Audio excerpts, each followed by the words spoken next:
Electric Dacia Sandero due in 2027 at low price. Renault-owned brand's first full-size EV won't target a long range or rapid charging but affordability. The next-generation Dacia Sandero will be the firm's first full-size electric car, promising segment-leading affordability by shunning costly fast-charging, long-range battery hardware. Following the successful European launch of the Dacia Spring EV in 2021, it has now sold some 120,000 units in the region. The Romanian firm is shifting focus to the electrification of its existing core model lines, keeping costs low by using existing architecture and boosting efficiency by minimizing curb weight. Dacia CEO Denis Levot said the new, fourth-generation Sandero will arrive in 2027 or 2028, live until 2034 or 2035 and serve as a flag bearer for the marque's low-cost route to a zero-emissions lineup. The Sandero is one of Europe's cheapest and most popular cars, so the question of how to ensure its successor retains that positioning while complying with increasingly stringent safety and emissions legislations is a significant one. Sales and marketing boss Xavier Martinet told Autocar that while Dacia will push into the C segment with 3 larger new models over the next 3 years, it won't abandon the Sandero. The B segment is who we are and what we do, he said. We don't want to forget who we are. In order to maintain its position as a market leader in this segment, the Sandero will be electrified as sympathetically as possible. Levot explained, we will go for a shorter range and longer charge times compared with electric rivals in the B segment, because we want a cheaper price for the customer. He pointed to the increasing entry price of mainstream electric cars, €35,000, €40,000, €45,000, as an inhibitor to widespread uptake and laid bare Dacia's commitment to providing a more accessible alternative.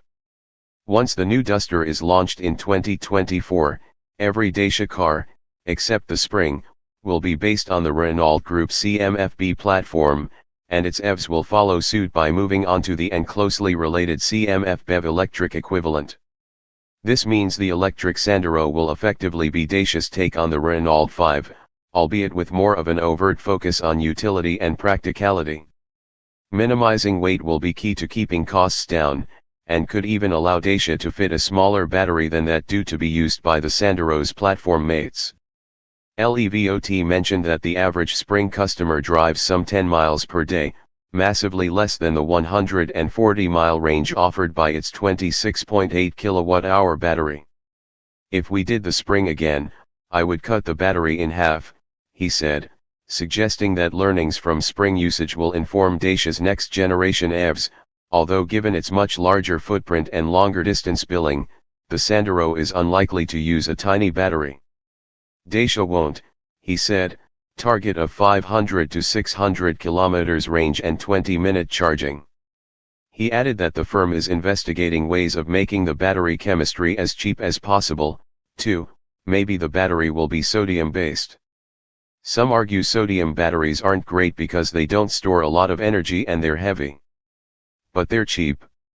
Design boss David Durand gave clues as to how the next Sandero will fit into the brand's new look lineup, as previewed by the rugged, straight-edged Bigster SUV concept, and be substantially differentiated from the current car.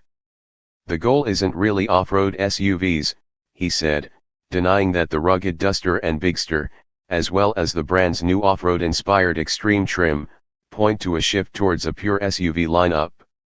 It's more that you have a car that you can use in any condition, you're not afraid to damage if you're on a bad road, you have enough ground clearance to avoid having to say I'm going to crush the bottom of my car, I can't go there, or the branches are going to scratch the doors, I'm not going there. Based on this outlook, it stands to reason the next Sandero will sit higher off the ground than the current one and be designed to more overtly showcase Dacia's new active ethos, as showcased by the bare bones, buggy-style manifesto concept last year. An ICE version remains possible, given that such cars can be sold until 2035 in Europe, 2030 in the UK, but no doubt this will come with the hybrid technology that has been recently introduced in the Sandero-based Jogger MPV.